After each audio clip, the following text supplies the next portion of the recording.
শীতের সন্ধ্যায় যদি গরম গরম এমন এক কাপ ভেজিটেবল চিকেন স্যুপ থাকে তাহলে আর কি লাগে বলেন তো।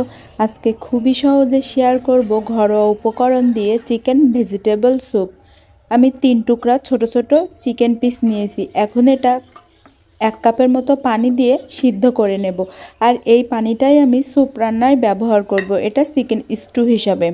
চিকেনটা প্রায় সিদ্ধ হয়ে গিয়েছে। এখন চিকেনটাকে উঠিয়ে একদমই ঝুরি ঝুরি করে নিতে হবে। আর একটা প্যানে 2 টেবিল চামচের মতো তেল দিয়ে তেলটাকে গরম করে কিছুটা রসুন কুচি দিয়ে রসুনটাকে হালকা করে একটু ভেজে নেব। আপনারা চাইলে ঘি বা বাটারও এখানে দিতে পারেন তেলের পরিবর্তে।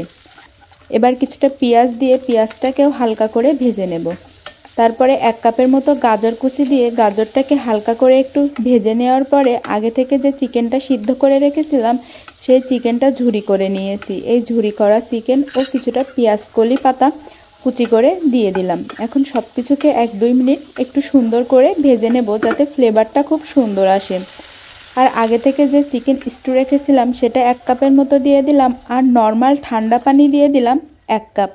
আপনারা যে পরিমাণে স্যুপটা তৈরি করতে চাইবেন সেই অনুযায়ী পানিটা দিবেন।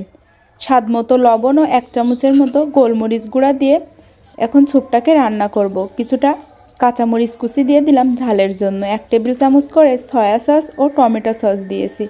এখন সব কিছুকে খুব সুন্দর করে মিশিয়ে নেব। আর এখানে আপনার ইচ্ছা মতো যে কোনো ভেজিটেবল কিন্তু আপনি ব্যবহার করতে পারেন।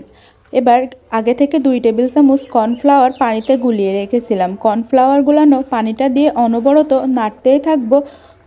এভাবে 5-6 মিনিট রান্না করলে আমার স্যুপটা তৈরি হয়ে যাবে। খুবই সহজে কিন্তু একটা হেলদি স্যুপ আপনি বাসায় তৈরি করে নিতে পারবেন, তাও আবার ঘরোয়া উপকরণ দিয়ে। যারা ডায়েট করছেন তাদের জন্য এটা অনেক বেশি উপকারী একটি স্যুপ হবে সন্ধ্যার নাস্তা বা রাতের খাবারের জন্য।